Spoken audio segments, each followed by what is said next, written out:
Hello, everyone. I'd like to ask all of our audience members to please turn off all electronic devices or switch them to airplane mode, please. And thank everyone in advance for helping us maintain a respectful, safe, and civil forum space. Welcome to the Boulder City Council Candidate Forum, sponsored by the League of Women Voters of Boulder County, partnering with the Emergency Family Assistance Association. My name is Martine Eleanor. I am a proud member of the League, and I am pleased to serve as moderator for today's forum. The League of Women Voters is a nonpartisan political organization. For over 100 years, we have encouraged informed and active participation in government and influenced public policy through education and advocacy. To remain nonpartisan, the League never supports or opposes political candidates or parties. Now to the forum. For the November 7th, 2023 municipal election, Boulder voters will be asked to fill 4 city council seats, and the top 4 vote winners will receive 3-year terms. In order to transition to even-year elections, in the 2023 election, the term length for the city council members elected is 3 years. The format for today's forum will be as follows. Each candidate will have 1 minute for an opening statement. We will then begin with questions that have been submitted online to the League by the community and by the audience. Audience members may submit questions by writing them on index cards available from our volunteers. Volunteers, can you raise your hands? Thank you. Questions will be reviewed by our League of Women Voters volunteer screeners for clarity and may combine several similar questions into one question on that topic. We will ask the candidates as many questions as time permits, so we request you submit your questions as soon as possible. We will share questions not asked with the candidates. For most questions, each candidate will have up to 1 minute. However, I may expand the time to answer depending on the question. This forum is being recorded for live streaming and broadcast on Channel 8. Please refrain from clapping, booing, or otherwise showing approval or disapproval of any response. Please respect the candidates and honor the dignity of democracy. Disruptions will only delay the forum. The candidates are seated in the order they will appear on the general election ballot. Now on to the opening statements and questions. For the opening statements, we will begin with candidate Bernchich. Hi, thank you so much for the League of Women Voters for having us today. It's really great to get to speak with you. My name is Terry Bernchich. My last name is Croatian, so it's a bit of a mess, but you'll probably remember it. I moved to Boulder 9 years ago from San Francisco with my husband, Brian, and our 2 sons, who are now students at Boulder High School. I'm a CFO and a CPA by training and have spent the past 25 years providing financial leadership to startup companies and currently operate a fractional CFO consulting firm here in Boulder. I was inspired to run for City Council through my involvement on the Safe Zones for Kids initiative, which I joined out of concern for the escalating safety situation around Boulder High School. Through that work, I had, okay, well, I'm really excited to talk with you guys today, and hopefully we can learn a little bit more about what's important to you, and we can share a little bit more about our platforms. Thank you. Candidate Robbins. Hello, my name is Jenny Robbins. I've lived in Boulder for 7 years. I have 2 kids who are part of the Boulder Public School District. They are 11 and 13. Professionally, my background is in land use and zoning and contract negotiation.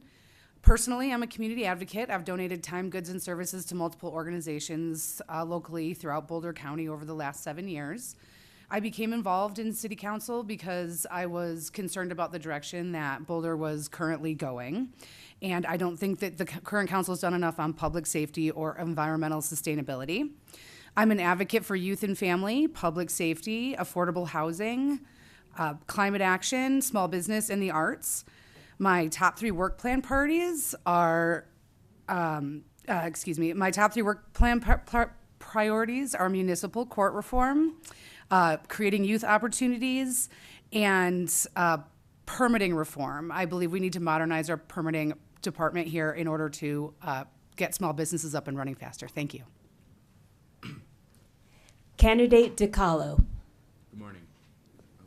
Here we go. Good morning. My name is Jacques DiCarlo. I was born and raised in Boulder at North Boulder Community Hospital.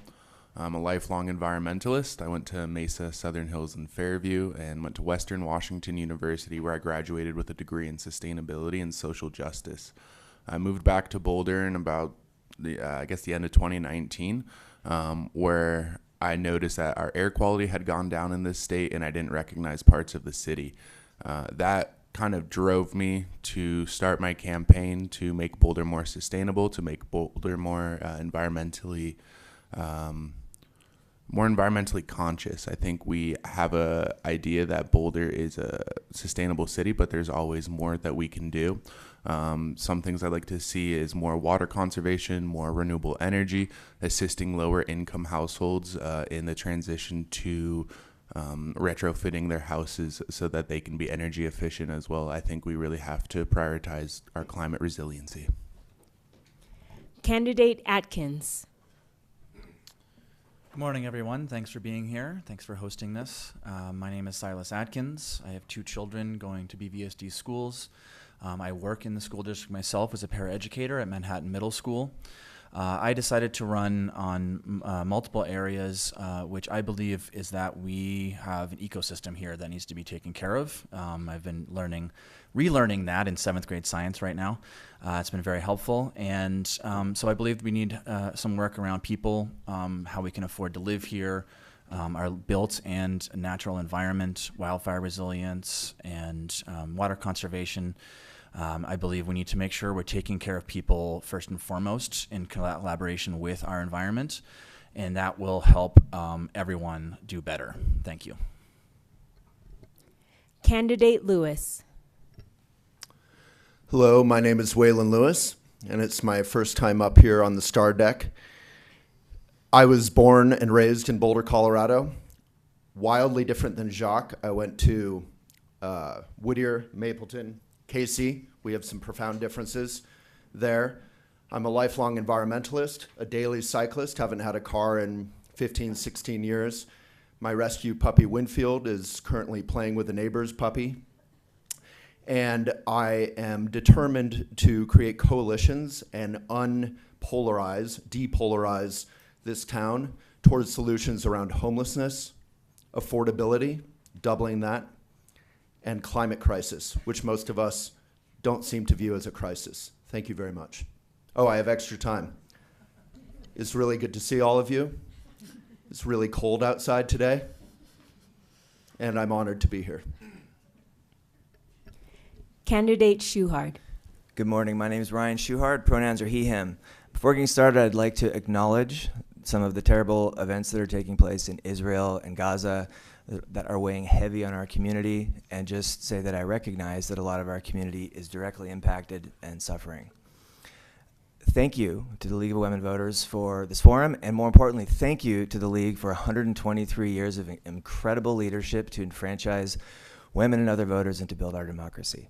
So again, my name is Ryan. I have kindergarten and 2nd grade girls. In my day job, I'm a climate advocate and advisor, which I've been doing since 2007, soon after I became awakened to the climate crisis as a Peace Corps volunteer.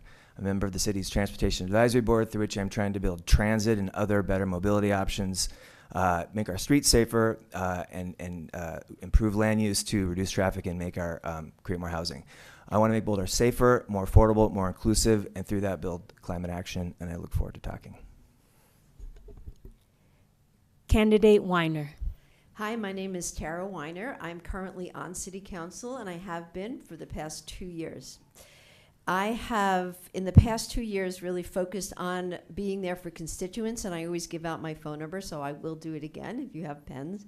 And that is 609-707-8385, because I believe that constituents can give us the best ideas, and often I use them to make decisions on council.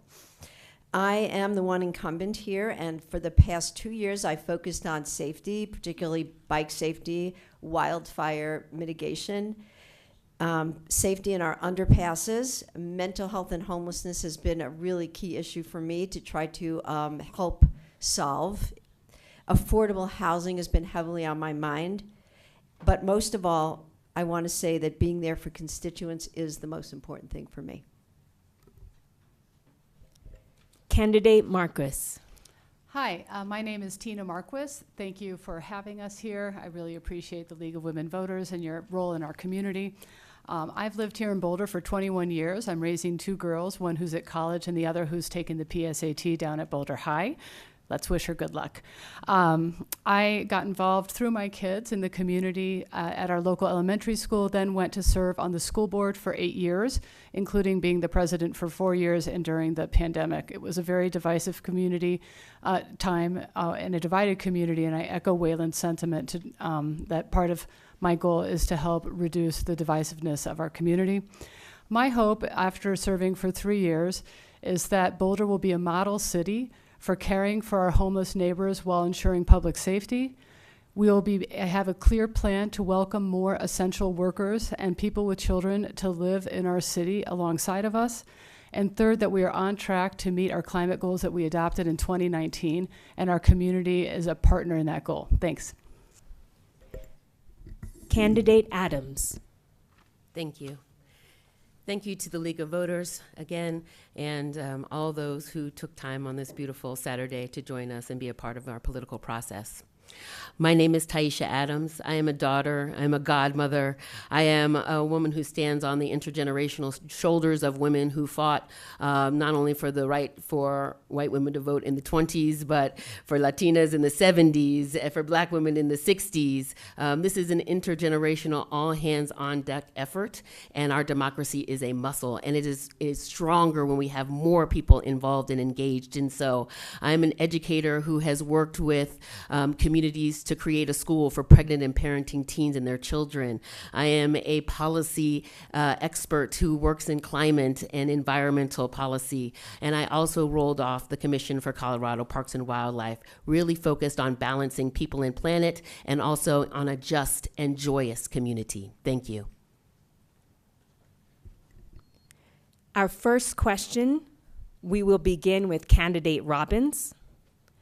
What are the most important challenges facing Boulder, and how should the City Council address them?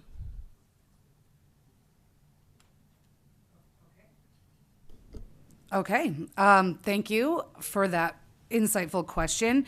I think that the most important issues facing Boulder today are our housing situation, environmental issues such as climate sustainability and resilience. Public safety would be my top 3 issues here in Boulder. From a climate perspective, there are a lot of different things that the City Council can do to increase climate resilience here. We're currently using the climate tax to harden our homes. We need to have some better natural climate solutions. Oh my goodness. Housing, we need to continue our inclusionary housing policy. And from a public safety perspective, we need to support our police and work with the county to add more mental health and substance abuse treatment here in Boulder. Candidate DiCarlo. So my top 3 priorities or issues that I see in Boulder are public safety, the lack of affordable housing, specifically focusing on middle income right now, and then our climate crisis and building climate resiliency. For public safety, a lot of the support right now has come from the police and the Reimagined Police Plan, and it's critically important that we continue to support our chief of police, and then also continue to build on our homelessness outreach with mental health facilities, ready-to-work programs that assist people to earn income and kind of get back on their feet, and then, of course, rehabilitation. The affordable housing, we need to focus on increasing our middle-income housing so that we have housing for our families that want to live in Boulder, for the teachers, nurses, and firefighters. And then climate resiliency, we need to do everything on the forefront to increase solar production, reduce our dependency on fossil fuels, and help the lower-income households make the transition to climate resiliency and help their houses become more energy efficient. Thank you. Candidate Atkins. Thank you so much for this. It's going to seem a little wishy-washy, but my answer is everything's important. But most importantly, we need to look at building up our community, and that includes the larger community around the county, the state, across the nation. Starting here in Boulder, it's important that we build relationships with those around us so we can work on solutions that come with a region and as a state focus, because we're going to be more effective when we do that. Some of those things that we need to work on are housing, cost of living, et cetera. It's been shown that when we have our basic needs met, that we can be more involved in things. And so looking at things that make sure we elevate everyone to make sure we're all being taken care of will be the most important thing going forward. Thank you. Candidate Lewis. So I'm running not because it's fun or easy, but because Boulder is woefully unprepared for our climate crisis that is only just beginning. On the front page of the New York Times, it shows every measurement just simply going off the charts. We're breaking this planet, and we are unprepared for future fires and floods. I'm running because I think Bob Yates said, there are two councils. And when there are two councils, we're that polarized, we can't do anything about homelessness except argue with one another. People say homelessness is complex. I say the problem is that the adults, so-called adults in the room, can't communicate with each other, whether it's about occupancy or any other issue. And I'm running because affordability, while we've made great progress, needs to double if we want any chance at equity, diversity, inclusion, at a wonderful community. Finally, I'm done. Candidate Schuhard. So the three things that I think are the most important in terms of root causes and solutions are affordability, inclusion, and safety. So affordability, nearly half of Boulder residents are paying nearly half of their budgets on a combination of housing and transportation. This is driving our city to depopulate, and it's driving our school district to depopulate even faster. We need to get arms around this. Second is inclusion. We continue to exclude kids, seniors, people with disabilities, non-white demographics, and others. We need to do more to include people in the daily life of Boulder and in our public processes. And third, safety. That, of course, means public safety in the conventional sense and getting a lot smarter about managing our problems strategically, but also about our climate-fueled disasters, including, but not only wildfires, but an integrated perspective on how we're going to manage an emerging hotter climate, as well as chronic problems like traffic violence, suicide, and mental illness. Candidate Weiner. We have a few societal crises that are going on at the same time, which the Boulder City Council, which I am on now, has been really working hard on. So for me, homelessness homelessness is my biggest priority in terms of finding people housing, keeping people out of homelessness, and at the same time we have co-occurring societal issues like overdoses and mental health crises and other substance abuse problems. So finding a way to solve some of those problems, we have to work with our regional partners, particularly county commissioners and our state representatives, which I do spend a lot of time doing. At the same time, we do also have a problem. We can't house enough people, and we need to find permanently affordable housing for those that don't have the ability to stay housed, as well as middle-income housing. We really need middle-income housing. We need to find a way. Candidate Marquis. Yeah, I think some of the biggest issues we face are supporting people who are experiencing housing insecurity and homelessness, as well as people with behavioral needs and mental health issues. And my hope is to increase supports for those populations, specifically through regional partnerships and state partnerships, and even advocating for federal help with these different populations. We can't ignore the people who are struggling. We need to do more to help them move out of their situations. And the other piece is the other vulnerable part of our community is our environment. And what can we do to protect our environment moving forward? I do think we have a great climate initiatives team, and my hope is just to support their work and support the goals that we already adopted, because I think they did an excellent job. Thanks. Candidate Adams. Thank you. I always wonder how to begin this one, because I don't want to lead with fear. I think it's really important that we lead with love, and love of people and love of planet is where my direction, my North Star. And so I think about participatory democracy, as I mentioned.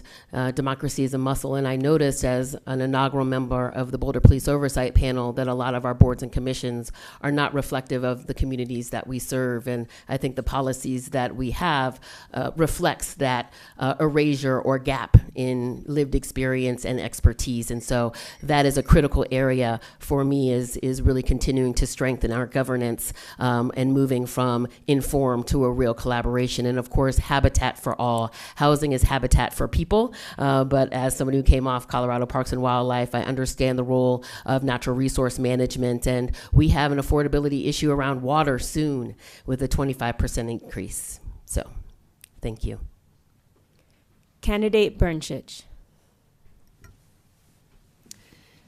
I believe affordable housing, homelessness, and climate change are the biggest issues facing Boulder today. On affordable housing, we are struggling to meet the needs of our middle-income families, and as a consequence, we're seeing declining school enrollments and a loss of socioeconomic diversity in Boulder, and we need to get on that. As far as homelessness goes, you know, what we're experiencing right now is truly a mental health and drug addiction crisis in our public spaces, and we need to get with the county and the state to invest in a streamlined continuum of treatment options that will enable these individuals to get the care that they need and put them on a path to stable housing. And as far as climate change goes, as Tina mentioned, the Climate Initiatives team has a really solid plan for addressing the flood and fire risk in our communities. We need to give them all the supports they need to get us in a place where we can recover and respond to the next catastrophe, because it will come. So that's it. Thanks. For our second question, we'll begin with candidate DiCarlo. This question was submitted by the Emergency Family Assistance Association, our community partner for this forum. There is an unprecedented level of need in our community, including a dramatic increase in the number of food bank visits, rising evictions, and family homelessness, and insufficient wages to meet basic needs. If elected, what immediate actions would you support to improve the conditions for our lower income household?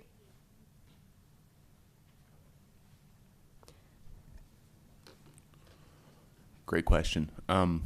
There's a couple things I'd like to do that I think are a little more achievable than others to assist lower income households. I think first is making sure that we assist in their transportation needs with subsidizing public transportation, making sure that they have access to alternative multimodal forms of transportation. And then for food, I think it's critically important that we work with the families in BVSD to ensure that their kids have food at home and make sure that kids aren't coming to school hungry.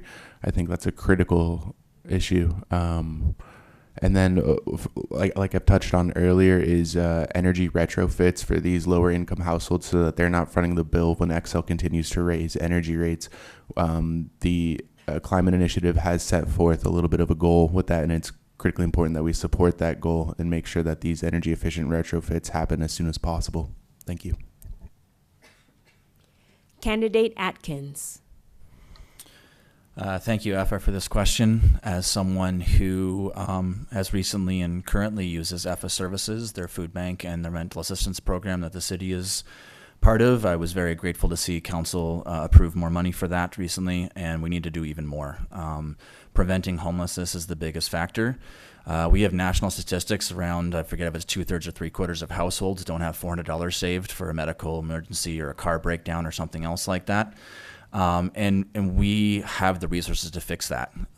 We as a country, and we here, especially as a Boulder community, can do more to do that, and that comes down to funding. So no matter what it is that we do, we need to make sure that we're funding it well, and we need to make conscious choices that if we choose to do tax reductions and other things for ourselves, that we're choosing to continue the status quo and choosing to continue to live the way we are. We need to change that by supporting everyone with more money to meet basic needs. Candidate Lewis. Yeah, I grew up here in Boulder on food stamps and free school lunch program. At the time, it was incredibly safe for children to bike around to school, etc. We need protected bike lanes to return that sense of safety and access to families, like Jacques referenced. That needs to include public transportation and affordability around that. I think the recent ballot measure, which became a compromise, was a reasonable compromise, but we need to more heavily fund the nonprofits doing vital work for the most vulnerable in our community instead of wrestling money away from them toward other essential areas like arts and culture. That does mean that our caring, compassionate community will need to tax itself in the future, as we are in a very tight spot as a city. There's a lot more we can do, and I'm out of time. Candidate Schuhard. Thanks for the great question. And I heard the word immediate, and I think the most immediate thing we can do is right now, and that's to agree with and emphasize the seriousness of this problem. So we are in a national, a statewide, a regional, and a local crisis with respect to poverty, widening inequality, and a lack of housing. As I said in my opening, this is driving problems today that we can do things about structurally. They include not only people leaving Boulder, but it includes our rising homelessness problem, which is fundamentally rooted in a lack of housing. So we need to, as candidates and council members, we can make sure that this is well understood in our policy making, that this is one of the most important things. So structurally, we can create more housing and better transportation options that alleviate the cost. We can also support the accelerated minimum wage increase. We need to make measures to prevent people from losing their housing, which is critical.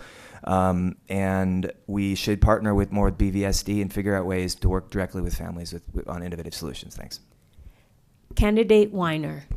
As I mentioned previously, we have these two crises of homelessness and expensive housing.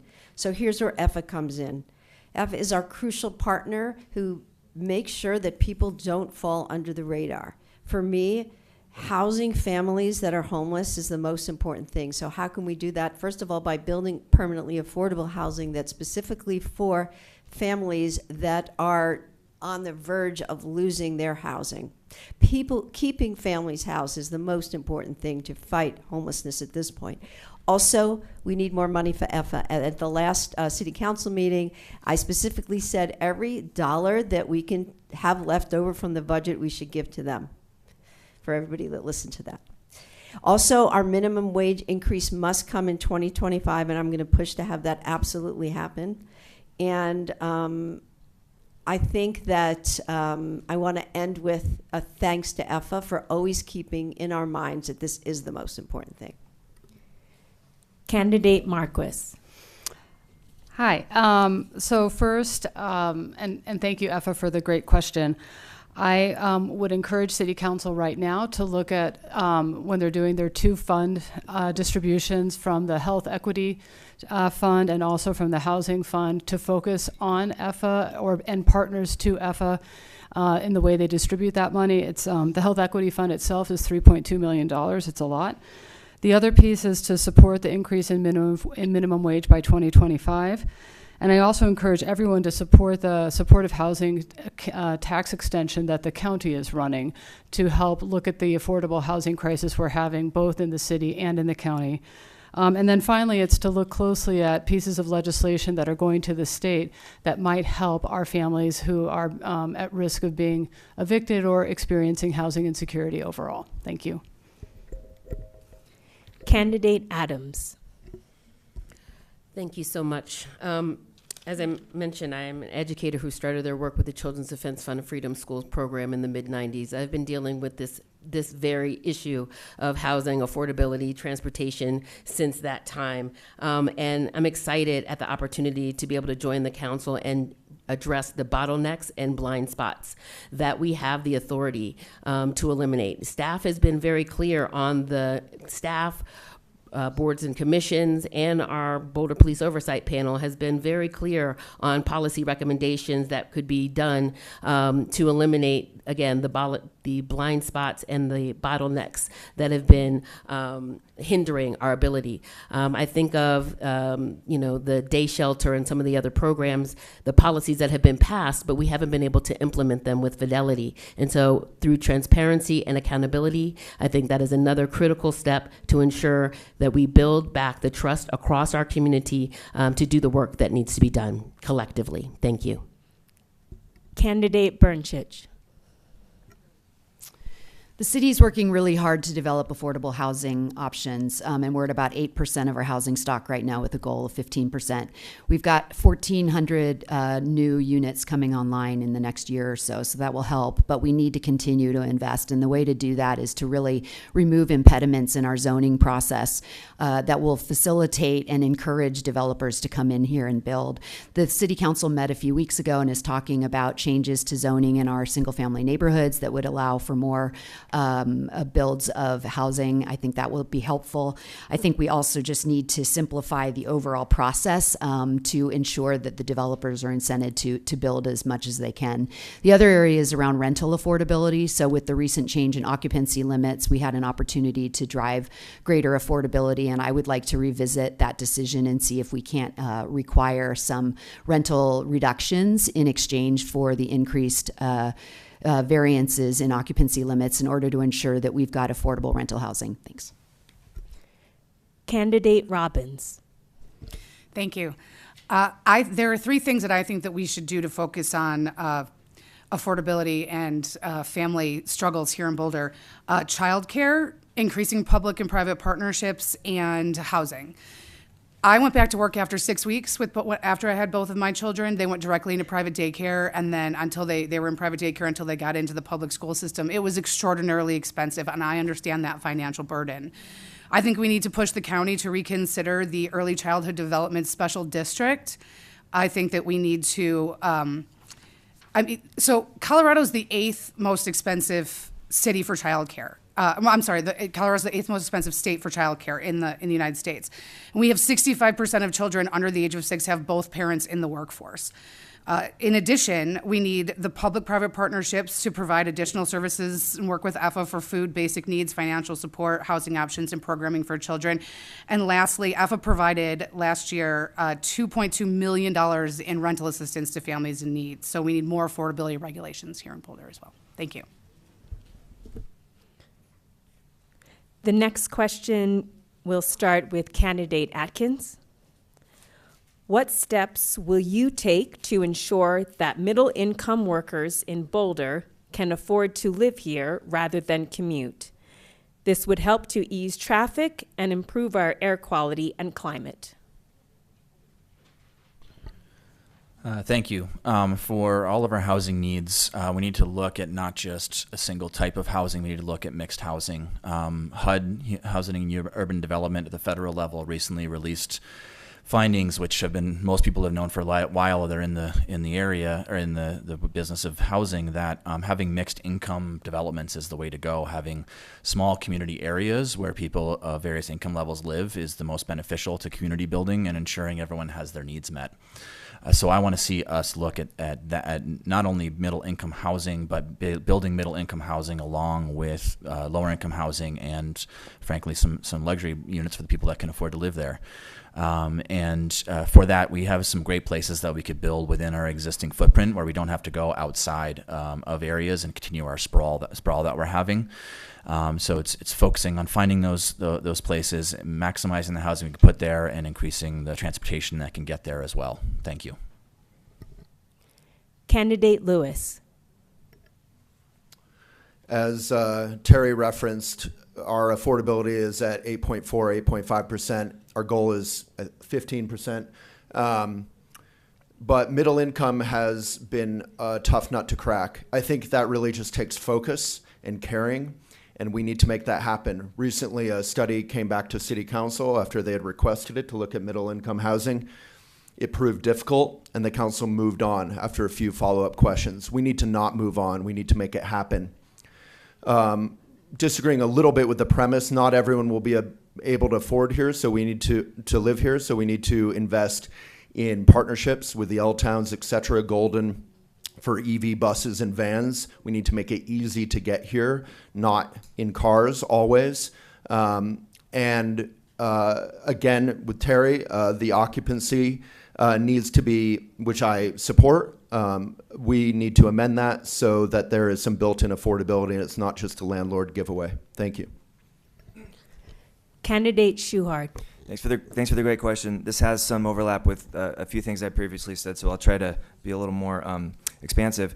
I think a good starting point here is for our political leadership to really help educate about the idea that often when we think things are too trafficky and there's too much going on here, it's cars, and it's that we built a car-centric system that doesn't give people options. It doesn't give the 30 to 40% of people who can't drive, shouldn't drive, or are financially or otherwise stretched to drive better options. So we need to educate about the opportunities to create a more space-efficient form.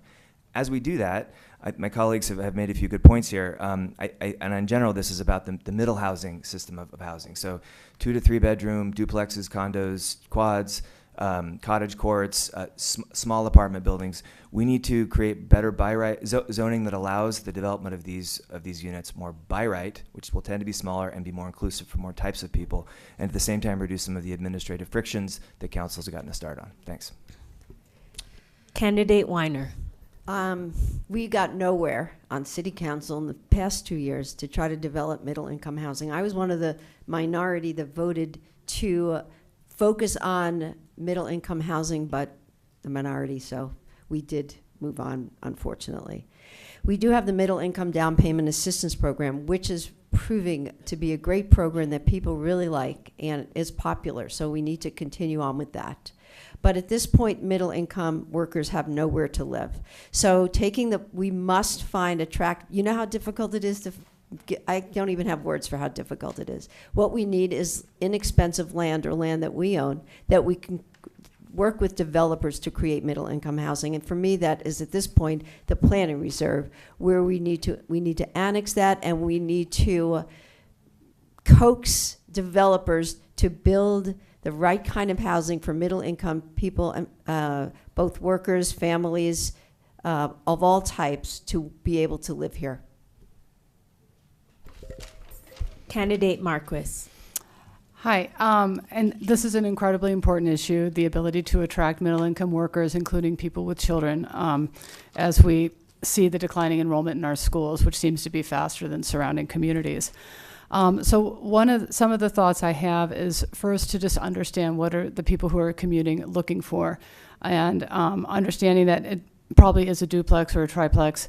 The other piece is looking at ownership.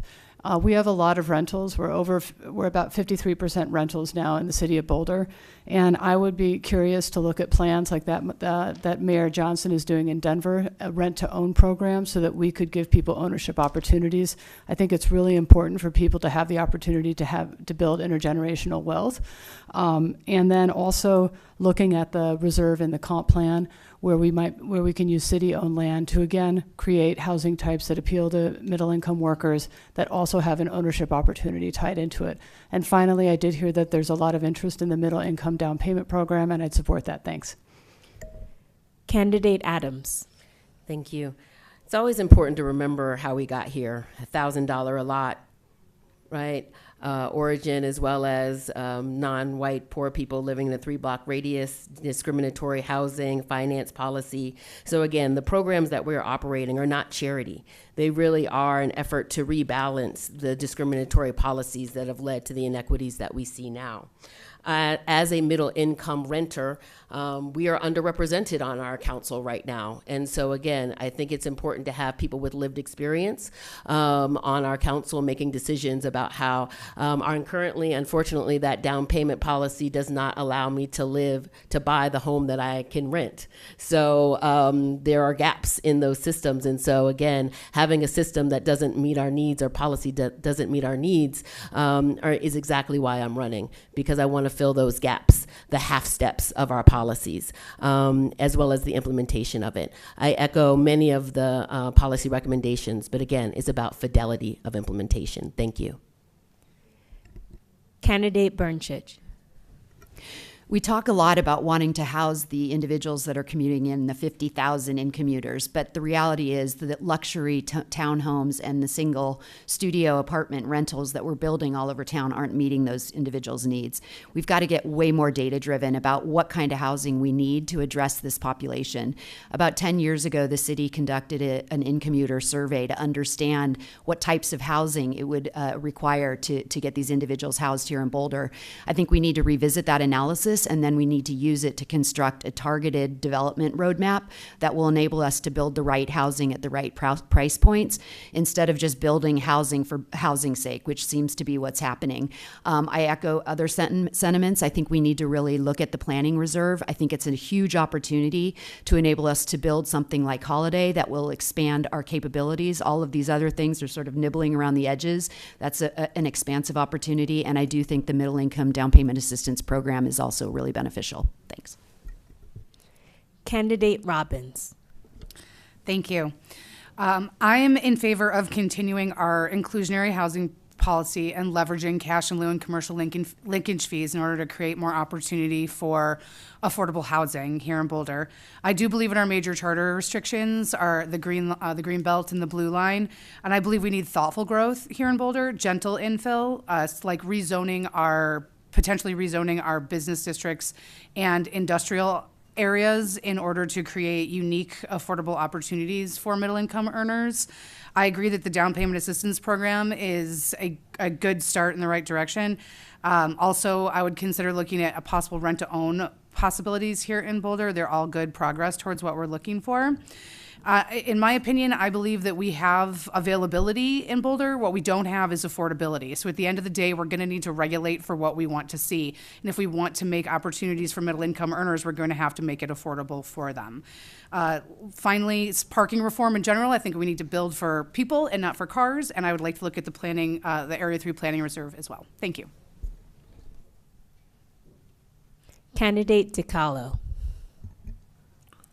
Yeah, so hard not to repeat stuff that's already been said, but as it was pointed out, we have about 50 to 60,000 commuters coming into Boulder to work. There's really no way that we can fill that demand. I think our population is set to grow by 20,000 by 2040, so 60,000 plus their family is not really sensible.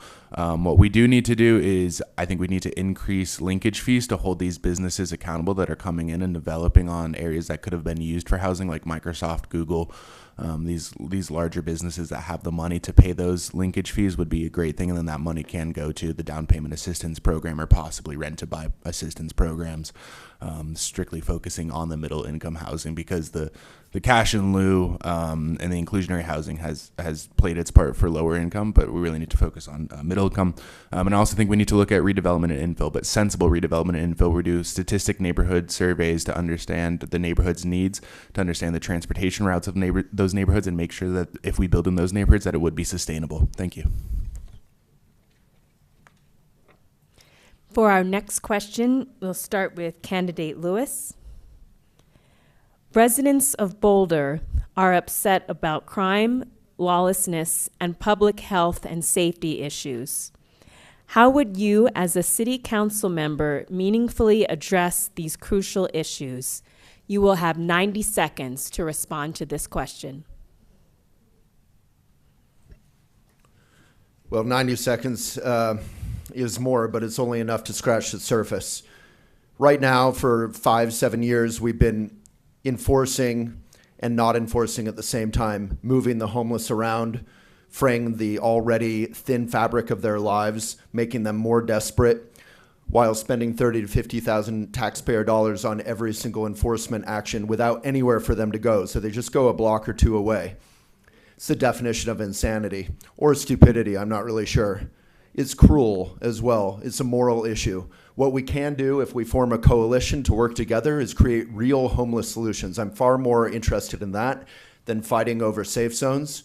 With real homeless solutions that include mental health care, addiction care, and various services, we can actually save taxpayer dollars, help the homeless, which again is a moral issue, and return public safety. We have a fantastic police chief and police force coming back up to full strength. We need to support them doing ethical, equitable work. And we need to invest in further community policing. The number of times I see police idling in their SUVs instead of out in the streets getting to know our population as human beings is too high. So there's a lot of work to do. And again, I'm uniquely positioned to bring folks together or to get my butt kicked by both sides, depending on the week, and move forward toward solutions. Thank you so much. Candidate Schuhard. Thanks for the great question. And this touches on so many things, including homelessness and other topics that I imagine we'll get to. So let me try this. I think I'll give you a 5-part framework. So the chief spoke a few weeks ago at City Council on this subject, and I'd like to emphasize a few things that I took away from that. The first thing is we have a crisis in drug addiction and high-potency drugs and untreated mental illness that are root causes of a lot of the problems that we're seeing that need greater attention from a public health standpoint. We've got to get our arms around that from a city standpoint and working with regional and other partners. The second problem is our courts are congested, and I'm still learning about this, but my understanding is that in the county, 80% of people that are locked up are waiting to be heard, waiting for their cases to be heard. I understand that a part of this is a result of our state mental health system waiting to provide competency hearings that's just congested. We've got to figure out ways to accelerate the process of moving people through the courts, people who have not been found guilty of anything, and resist the urge to assume that folks, we need to just, I guess, be tougher on sending people behind bars. We need to get more serious about traffic violence and the crimes that happen in our transportation system that are leading to a lot of the problems. And I'll leave you my other couple of points for later. Thanks. Candidate Weiner. If you know me, you know that I focus on public safety, and property crime is up, aggravated assault is up, violent crimes are also up. These are the type of crimes that affect all of us. For instance, in our unhoused community, violence between people is up as well, and we need to decrease crime for everybody in our community, including the unhoused. But we're having problems doing that. That is correct, because the jails are overcrowded. So actual real crimes, we're having trouble keeping people in jail because of some of the laws that came down from the state. It is true that our biggest problem is upstream with, as I've talked about, mental health and homelessness. We do have something called the Safe and Managed Public Spaces team, the SAMS team, and we have been able to increase their budget. To me, that's very important. Even though it is a Band-Aid, it is really, we don't have that many things we can do right now to make sure that we have our public spaces available for all. So I did vote to increase the budget for that. We also have, I would love to see, thanks for that, was that Waylon? Our police officers on bikes more and patrolling our bike paths and underpasses so kids and women and everybody feels safer on those bike paths, both walking and biking. And I want to thank the police chief and the deputy police chiefs for all that they do to try to keep our community safe, and I'm here for them. Candidate Marquis. Yeah, I started knocking on doors a couple weeks ago, and I was surprised when I asked the open-ended question, what is your number one concern about Boulder right now? It was 9 times out of 10 public safety. But what I want to just bring up is that almost everyone said how much compassion they have for people who are struggling, and they also want to experience safety in our town. And I just want to acknowledge that we can be both things. We can feel both things. We can feel compassion for people who are having issues while we're also looking to feel safe in our city. So just building on that, I think we need to recognize that we're going through a humanitarian crisis right now, and that we need to work with our partners regionally and along the state to create a framework where we can, in a collective way and in one direction, start working on a continuum of care for all of the people in our community. So I think it's incredibly important to work collectively and to start, when you look at places who've addressed this successfully, it was through finding a common vision and a consensus on how the problem would be tackled. The other piece is to recognize the work of the Reimagined Policing Plan, which is a very progressive and preventative focus, and to continue to support that work as they roll out a more equitable vision of policing in our community. Thanks. Candidate Adams. Thank you. As an adult child of an addict who's worked in girls' group homes back in the day and has worked with chronically underperforming schools for decades, I've seen these intersections of community safety, addiction, not having a living wage. Crime is definitely up, but wages have been stagnant. Affordability has been challenging. Again, we are seeing a response of a failure of our policy making that has led to the inequities that we've seen. And so, again, our city is just at parity now between policing and health and human services. You get what you pay for. I continuously see our city starve our health and human services departments in favor for others, including the fear-based responses of over-policing that haven't yielded the responses that we want to see. So really, I am an advocate for following the evidence as it relates to both community and public safety, as well as those who are experiencing issues around addiction. I think that as an inaugural member of the Boulder Police Oversight Panel, I am excited about some of the components around the reimagining policing, especially when it comes to accountability and transparency. I'm also excited about the 17 new officers. I try and make sure that I introduce myself and welcome them and really, again, reimagine their role, including making sure that they can afford to live in the communities that they're policing. That is essential. Thank you.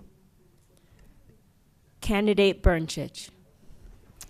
As Tina said, we are experiencing a humanitarian crisis in our public spaces that's largely fueled by a drug crisis. Our unsheltered neighbors are 3.5 times more likely to be victimized, and reports of unhoused and unhoused assaults and stabbings are coming out every day, and not to mention all of the overdoses that are occurring on a daily basis. So, we have to acknowledge that there's an estimated 75% of the unsheltered that are dealing with substance abuse disorders. So continuing to insist that housing alone or temporary sheltering measures is going to solve the problem is just it's not true. We need to invest in a continuum of treatment options to ensure that these individuals are getting the care and immediate care that they need and putting them on a path to stable housing. Without long-term treatment options and alternative sentencing to push these vulnerable individuals into the treatment they need, we're never going to break this cycle. So we really need to work with our county and our state to get the resources we need, particularly around sober-supported transitional housing, where individuals can go post-detox or post-jail release to continue to work on their sobriety. And additionally, for the folks that are permanently housed in our permanent supportive housing, we need to insert significantly more supports that are directed at addiction and mental health treatments. They're only getting about 2 to 3 hours a week of voluntary care at this point, and it's just not enough for somebody that's suffering from methamphetamine addiction. Thanks. Candidate Robbins. Thank you. First, I believe we need to support our police and create a caring and efficient strategy. I was told by mental health partners that they had a record number of intakes in July. At 168 people, 58% were brought in by the police or by the emergency room, all of which were in substance abuse or mental health crisis. We need to have municipal court reform. We don't want people to flock to Boulder because of criminal leniency. And the city and the county courts need to work together to get people through the system efficiently. I went on a ride-along with the police recently, and I was able to see how our current system works with the police, our CERT team, which is our crisis intervention response team, our downtown ambassadors, and our HOT team, and they are extraordinarily compassionate. They all work together very well. But I did see some very distressing things based on some decisions that the state has made in decriminalizing some of the more difficult drugs that we're working with here in Boulder, including meth and fentanyl. At the end of the day, we have to work as a city to address these issues because safety is the most important function of city government. And so in looking at what we have going on at the state and what we can do here at the city, I think that there are some decisions within our own ordinances that we can make to protect our citizens. Thank you. Candidate DiCarlo. So growing up here, this was never as big of an issue as it is now. I never felt endangered walking around at nighttime, taking the bus, biking anywhere as a kid. And it's really unfortunate that parents have to worry about their children these days. Some of the biggest issues that have led to a larger homeless population is the wages have not kept up with the cost of living. We don't have affordable housing. And the drugs on the street today are more dangerous than they've ever been. We really have to build relations with those experiencing homelessness to help create a desire to change. Sobriety is a desire to change, and the only way people will have a desire to change is if they see the benefits of that change. So we have to increase our relations and let people know that we have programs for them and help get them access to these programs, and then we need to build on these programs. I think we should have a 24-hour shelter instead of a day and night shelter. With a 24-hour shelter, you would give those experiencing homelessness a sense of stability and safety with their own space. Then within this 24-hour shelter, you can have wraparound services, mental health resources, rehabilitation resources, and then ready-to-work programs. I was speaking with one of the representatives of the Bridge House, and about 1/3 of the population experiencing homelessness is ready to work and willing to work. They just don't have access to the resources to have work, have a bank account, get a government ID to register for that job. So we need to provide these services and then give them a place to live. Thank you. Candidate Atkins. We each have a different definition of safety. And the reason why we have the situation that we have now is up to forced poverty. We've chosen to not invest in the things that help us. We talk about crime. I don't like that word because it looks at penalizing an individual for doing something that may be what they need to do to survive. We talk about drugs in a way that it's a cause for things. It's a symptom of such a larger problem that we have. And so I talked earlier about it. We've got to fund and we've got to invest in things that work and things that support us and things that bring us what we need. I'm sitting here realizing I'm exhausted. I'm exhausted not just from campaigning, but from living my daily life and talking to people time and time again that are in the same situation, that are fed up with not having enough money to pay for rent, for food, etc. After this answer, I'm actually going to go downstairs to hand my food stamp card over to my kids so they can go get something to eat at the grocery store while I'm here doing this event. And I'm tired of it. So let's choose to invest in our community. Let's choose to invest in people. Let's choose to invest in the environment and make sure that we can all be in a better space. Thank you. For our next question, we will begin with candidate Schuhart. What are your plans to allow Boulder to be less reliant on cars? The elderly, handicapped moms with children cannot realistically get around with a car, without a car, unless they live right in town. Thanks for the good question. So it's multifaceted. We've talked a lot about creating a more space-efficient plan that literally lets people live near where they need to go, so they have the kinds of housing that they need, starting with seniors who are trying to age in place in 4,000 square foot homes, but they can't move because interest rates are high and they can't find an appropriate place to move into, or they might be able to walk around with a walker or wheelchair and not have to have a car, not have to have a motor vehicle to begin with. So the best transportation is no transportation at all through a more serious resource efficient plan.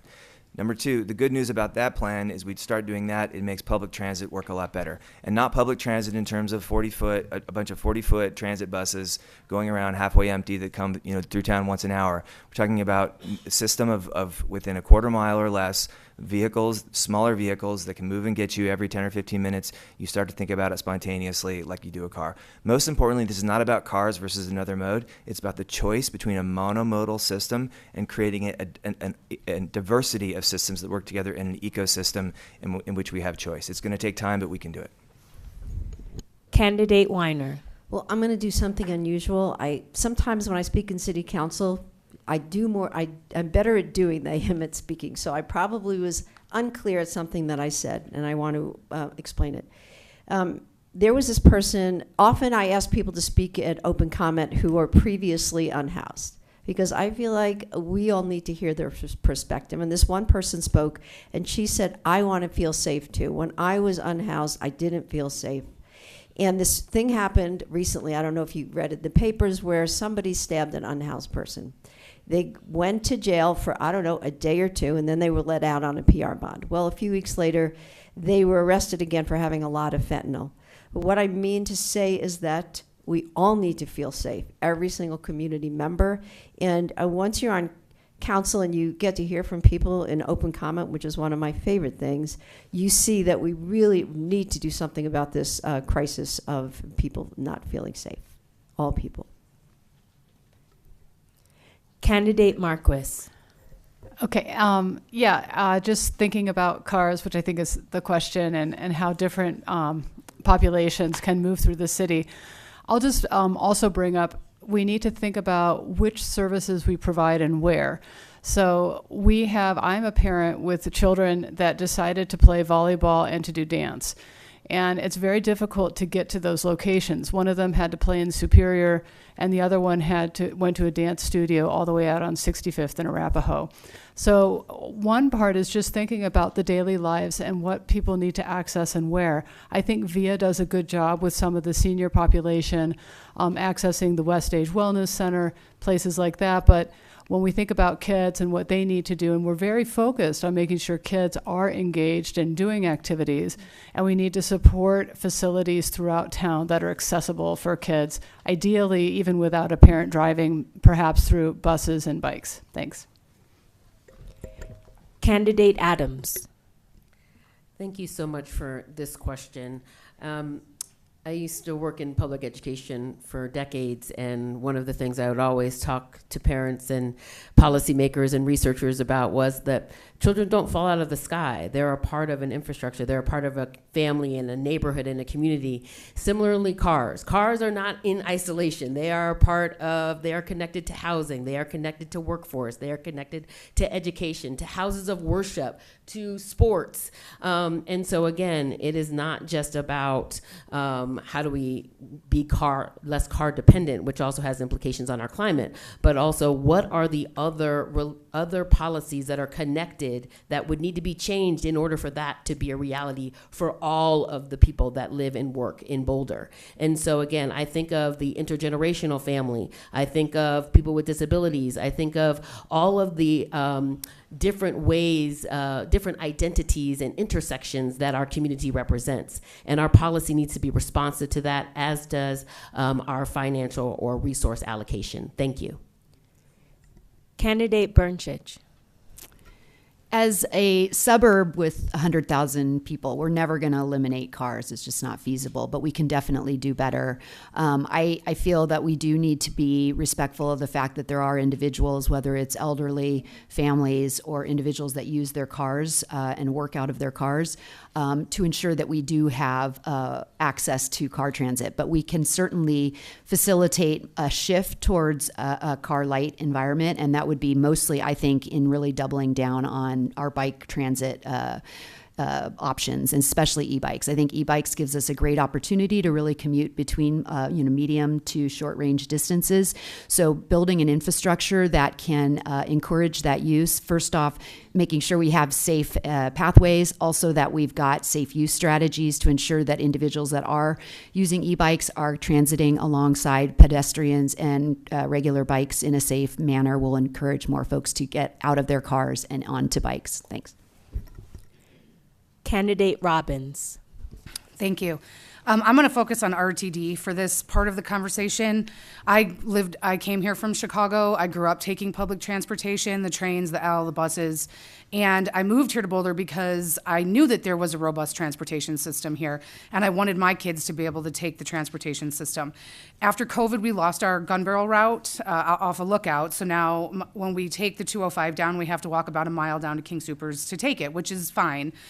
But as an example, yesterday my kids came home from school, they got on the RTD on the 205, they went down to 29th Street Mall, they jumped back on to come back. And I'm not sure if it's because CU was in town and how they were handling encampment moves, but it ended up that on their way back, they were on the bus with a lot of unhoused people. And it was a very distressing ride for both of my kids. So RTD needs to be safer, RTD needs to be more reliable, and RTD needs to be more modernized in order for people to use it. And at random aside, I was watching Stranger Things the other day, and there was kids coming off these buses at these malls, like in droves, and that is what I think that we need here. Sorry. Thank you.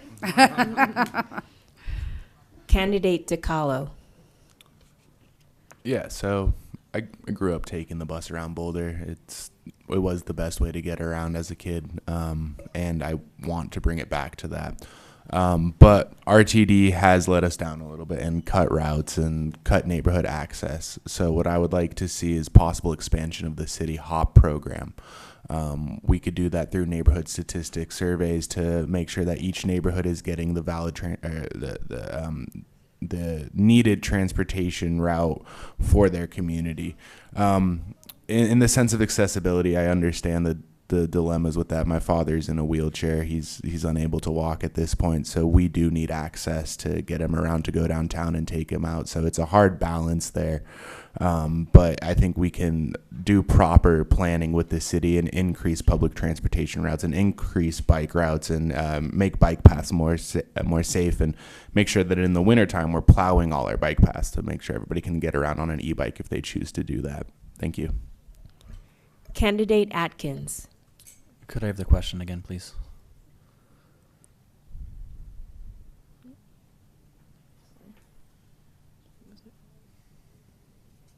Just need to find it. Yeah, just 1 second.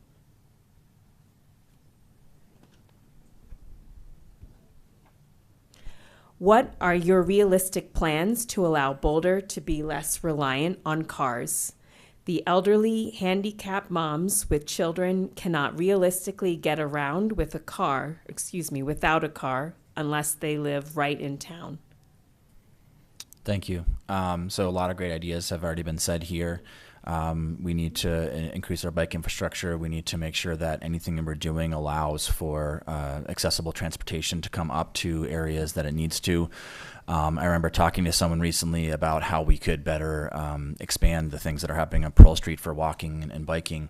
And he said, well, what about me as a DoorDash delivery driver or someone who's in a wheelchair getting up to the restaurant? And I said, well, we just have to build that into there. We can have a street that approaches and dedicated parking spots that make sure that they're reserved for purposes like that so that we're not impacting livelihood and we're not impacting people's mobility.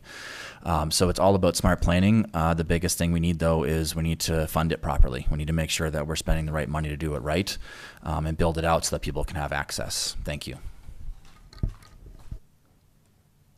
Our next question will start with candidate Weiner. I never answered that one. Oh, sorry. Go ahead. Thank you. So, some of you may know the blue zones. One of the definitions for the defining characteristics of all the blue zones all around the world, where an inordinate number of people live to 100 years old, is nonstop low-level activity, meaning you're not, going to the gym. You're just active all day, both socially and physically. So for our elderly as well as our disabled community, we need to do a lot more work to make sure it's easy for them to get around. I heartily agree with Ryan creating vibrant neighborhoods where you have, which means we have to change zoning in some cases to allow more things like Alpine Modern on the Hill. That was really hard to make it happen because it's in a residential neighborhood, but that is a community center. We can make, this is a really fun issue. We can make Boulder safe, fun, and wildly accessible. My next door neighbors have 3 children, 8 bikes. They rarely use the bikes. They use the SUV and truck because it's dangerous to get around. We can do better. Thank you. Our next question will start with candidate Weiner. What steps do you recommend to increase Boulder's resilience in the face of natural disasters and other destructive events?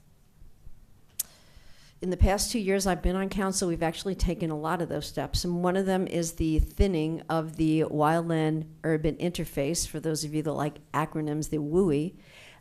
They are actively doing that because fire tends to go from treetop to treetop. So if there's not a close treetop, there will be less spread of wildfires.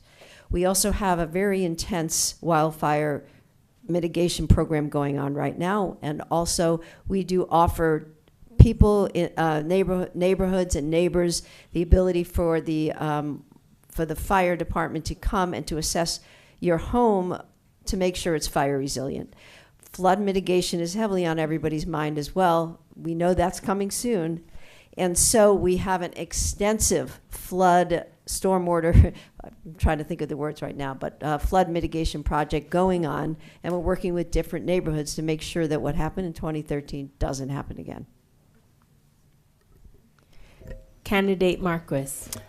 Yes, I think the city is actually doing a great job on the flood and fire mitigation, and also continuing to invest in what our emergency communication system is going to look like. Some of you might have noticed that the Boulder OEM is now off of Twitter, and they're looking at different ways that we'll be communicating out to the community about what do you do when there is a fire or flood, and looking at alternative systems, because that's really important as well.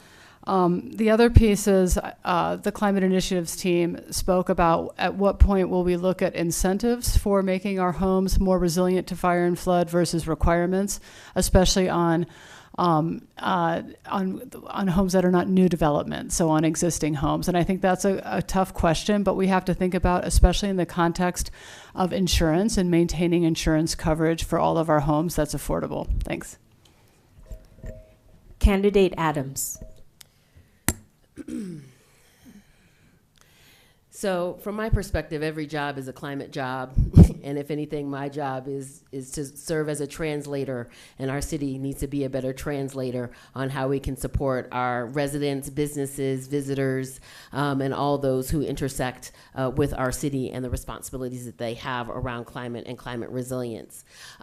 It is incredible that we have programs that we are educating our communities using a train the trainer program model that we can continue to expand. But again, I'm also going to speak on prevention. And so one of the things that our city staff has wanted and spoken to the need about, but we haven't had any policy around, is climate risk assessment. And so how are we assessing the hazards, the vulnerability, and the exposure on the front end, and making sure that that is a part of any of the decisions that we are making, whether it be housing, transportation, et cetera. Thank you. Candidate Bernchich. As Tina said, the Climate Initiatives team is doing an amazing job, especially around wildfire resiliency. First and foremost, we need to make sure that Xcel is held accountable for undergrounding the power lines that they've committed to doing in the agreement, and really putting the pressure on them to make sure that they do that quickly. Secondly, as we had spoken to the fire chief recently about preparedness, and he made a comment that we're only as strong as our weakest link. So they're doing a lot of work to do assessments within the WUI and understand where we have exposures members and structures, and then prioritizing those structures for resiliency hardening investments. And I think that as a city council, we want to just make sure that we clear any of the hurdles to make sure that we provide grants and money to get these structures upgraded to a level where they can withstand any kind of catastrophic event. And then we should be doing that locally as well. We've got, a lot of older structures that just need to be upgraded. So really focusing on hardening our structures and doing what we can do in the event of a catastrophe. Thanks. Candidate Robbins. Thank you. I apologize for going over last time. That is the first time I've been cut off on this entire campaign trail. So I do apologize. In regard to climate resilience, I will say that I think that there's a number of things that we can do. A lot of ideas have already been said. But in order to become more resilient, I think that we need to look at hardening our homes, putting in preventative measures in place for flood and emergency response, including emergency alerts. We have to do more prescriptive grazing and more prescribed burns in order to keep the areas around Boulder at a place where fire would be more difficult to cross. From a holistic standpoint, in regard to climate change and climate action, I think that we need to do things like better composting, more natural climate solutions around town, and of course, undergrounding is a huge issue right now, and we need to leverage our current franchise agreement with Excel in order to make sure that the undergrounding is happening as it should. Thanks. Candidate DiCarlo. Yeah, personally, I think this is the most important issue facing us, not only in Boulder, but across the world. Boulder's been extremely lucky this year to have a lot of water, but it does fluctuate throughout the year. So I think one of the biggest things we can do is increase water retention, so that way us in Boulder and the shared water across the state and the 7 other states that use our water have access to water in times of drought. So gray water recycling would be a huge thing I'd like to see us push forward and be an example for other cities to learn off of. Of course, fire mitigation, flood mitigation is critical, but then in times of those disasters, how are we organizing and putting forth our first responders? I don't know if anybody lives in Table Mesa, but during the NCAR fire, there was a lot of congestion, a lot of traffic, and if we had winds like the Marshall Fire, who knows what would have happened. So we have to prioritize evacuation routes and make sure that everybody is informed with the decisions coming forward with that. And then undergrounding wires is a huge thing. That was, I think, what started the Marshall Fire. So we definitely need that. Candidate Atkins. Yeah, a lot of what has been said is exactly what we need to do. Basically, the city staff has a lot of great plans in place. What they're lacking and what they've said they're lacking primarily is funding. So we've got to fund these initiatives. We've got to fund flood mitigation and fire preparedness and get these things done as soon as possible, because the next disaster is right around the corner at this point with our climate the way it is. I want to circle back on an earlier question, and I talked about what needs we have in the community, and wanted to make sure that I put out there that I speak to many people that are dealing with even more than me, and I don't want to negate their experiences. I'm very lucky that I have some family support and other factors that keep me where I am, and that's the reason why part of why I'm running is I want to make sure that everyone has what they need out there. Thank you. Candidate Lewis. So I want to disagree with Tina and Terry. I agree our city is doing has wonderful gifted staff who are very concerned about climate mitigation. Disagree that we're giving them enough support and that we're doing an adequate job. It's a matter of time. We need to all know this before Boulder burns down or floods. And if we don't want either of those to happen, we need to be fully prepared. When I called up the fire mitigation team, and they are fantastic, it was a 3-month wait. We need crews going house to house, offering information on electrification, subsidies, et cetera. If we believe Excel is ever going to bury those lines, we're kidding ourselves. When I was on the board of New Era, Colorado, we pushed for Muni successfully for years. I've been on numerous boards and will work to prepare Boulder, both, as Jacques said, locally and as an example internationally. We can do much more, and we have to. Thank you. Candidate Shuhard. Okay, so the question of how climate is fueling greater dangers is one both of a changing overall average as well as a flattening distribution that's creating more and different kinds of extreme risks that are hard for us to get our brains around just as individuals thinking about it. A chapter or two ago in my career, I led a series of industry research briefings on adapting to climate change. And when I put that hat on thinking about Boulder, it's just an incredible array of things we have to think about. It's, of course, our worsening wildfire and flood danger. It's more extreme heat and cold. It's more volatile precipitation. And then there's secondary and cascading impacts, such as higher insurance premiums, higher cost of infrastructure and maintenance. And so we could talk about some of these specifically, but to me, the big opportunity is governance. We need to create a system of governance within the city so that we have a top desk or an officer who is looking at this strategically, communicating with the public about what we need to know broadly, and our policymakers need to know broadly, and then creating an incentives to go forward from there. I'd love to talk about this in much more detail, but I know I'm out of time. Thanks. For our final question, we will begin with candidate Marquis. What is the one way you would get a sense of how residents feel about contentious issues? The one way is a tricky question because I don't think our citizens speak in one way or through one channel. So given that we have people who even speak in different languages, people who are familiar with the internet, not familiar with the internet, people who only use text, I would actually use a multiple of different ways to listen to our community and then to try to understand where we can find those points of agreement and consensus. It's really challenging because we need to be careful about tools like Be Heard Boulder and understand that doesn't necessarily represent all the voices in the room that need to be part of contentious issues in particular. So I don't think there is a one-way solution for this particular question. Thanks. Candidate Adams. So I was on the commission of Colorado Parks and Wildlife when we had to do the wolf reintroduction plan, a very contentious issue. And my strategy was go to where the people are again and again and again, both for the informal opportunities to learn, unlearn, and relearn together, as well as informally. So that means taking time in addition to our formal meetings, but going and showing up when you don't have to show up more than once. I also understand that even during this time of preparing for this campaign, I have been doing that, going and meeting with people who are advocating for the arts. I love the arts. We're values aligned, but we're not strategies aligned. How do we get there, right? If you have a problem with me, you're not going to hear about it in an op-ed. I'm going to go and speak to you directly because I believe that the problems that we have are relational.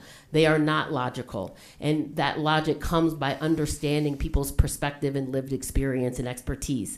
That takes time, and I'm willing to take that time. I've taken time over the last 11 years to learn across our communities. Your time has expired. And I'll continue to do so. Thank you so much. That's my second. Candidate Bernchich.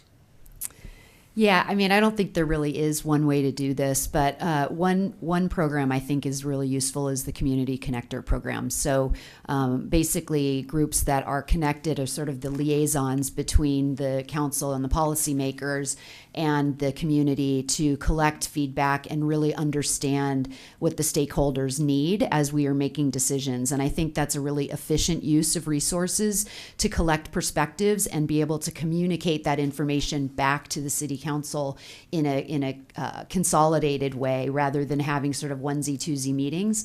I think it gives them more of a voice and allows us to take in that information in a way that's more cohesive. So I would definitely encourage involvement of community connectors in every decision that would warrant them. Thanks. Candidate Robbins. Thank you. I think that it's really important to ensure fairness and equal opportunity for everyone in Boulder. I think we have to make sure that we have inclusive policies for our marginalized and underrepresented communities here in Boulder. I think everyone needs to feel seen and heard and valued. In regard to making sure that happens, I think that some of our existing resources are underutilized or need an overhaul, like Be Heard, Channel 8. We have an amazing television studio just down the street, and I think that we could do a much better job of driving people there in order to connect with community. Also, I talk to everybody. Also, I have had so many meetings throughout this campaign process, and in general, I'm a fantastic listener. And I think that within challenging and conversations, productive things happen, and that's where we find progress. Thank you. Candidate DiCarlo. So Martin Acres has been one of the loudest neighborhoods with their neighborhood association, and it's because they've had a lot of pressure put on them through decisions from city council that have kind of disrupted their neighborhood flow. I think what we need to do is take a look at Martin Acres and say, wow, they've done a lot to really engage their community, and how can we expand that throughout the city? So we need to increase neighborhood associations, and then we need to designate a city staff representative to each neighborhood association, so that way city staff is getting the information that each neighborhood is directly facing.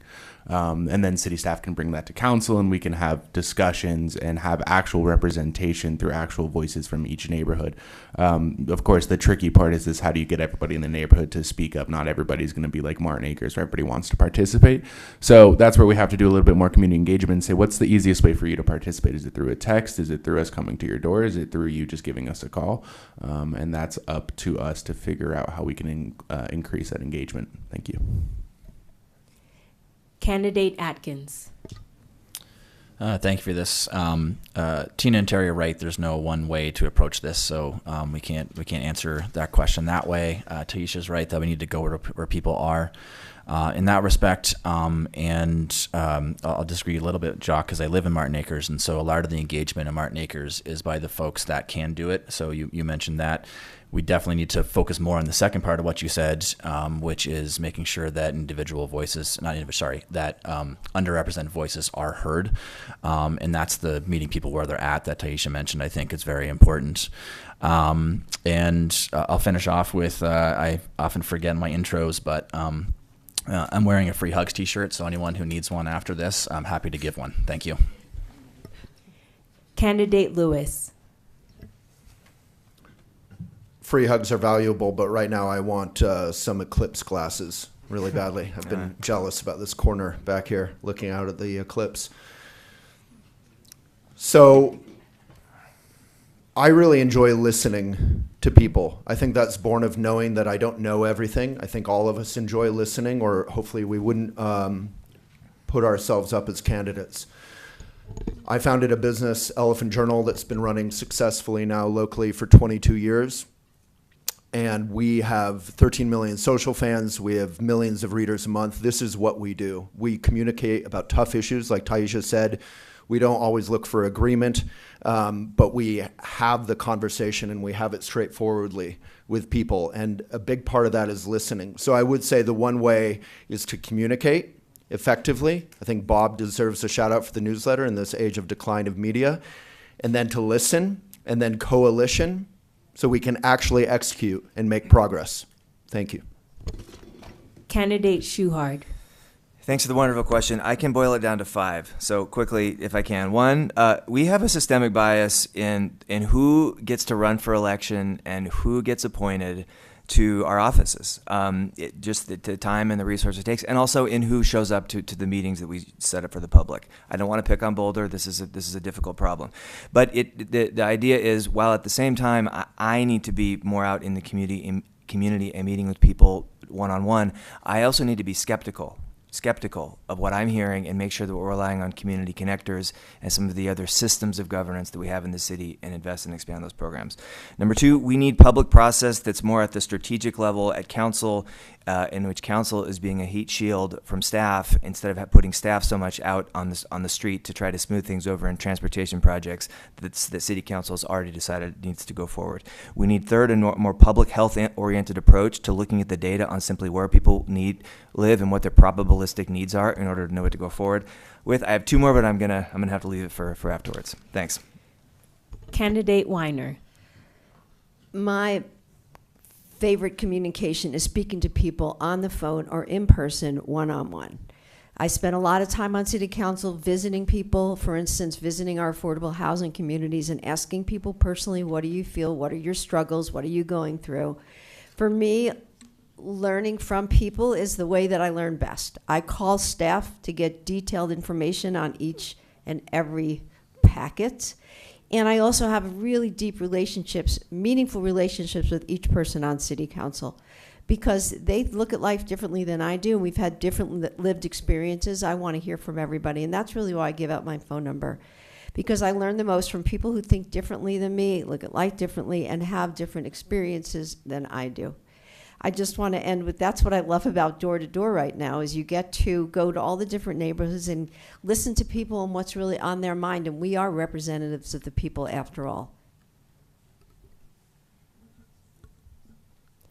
On behalf of the League and our community partner, Emergency Family Assistance Association, I would like to thank our candidates not only for their participation in today's forum, but also for their participation in the democratic process.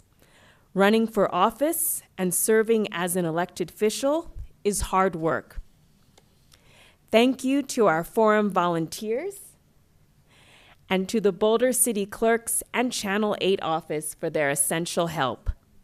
And a huge thank you goes to our 2023 election sponsors, C. James Lovett, Simmons Family Fund, Laura Holloway, Maria Dolores Young, and our corporate sponsors, Elevations Credit Union, Christina's Luxuries, Gigi and Company Pet Products, Wolfgang Boulder, and Rags Consignment.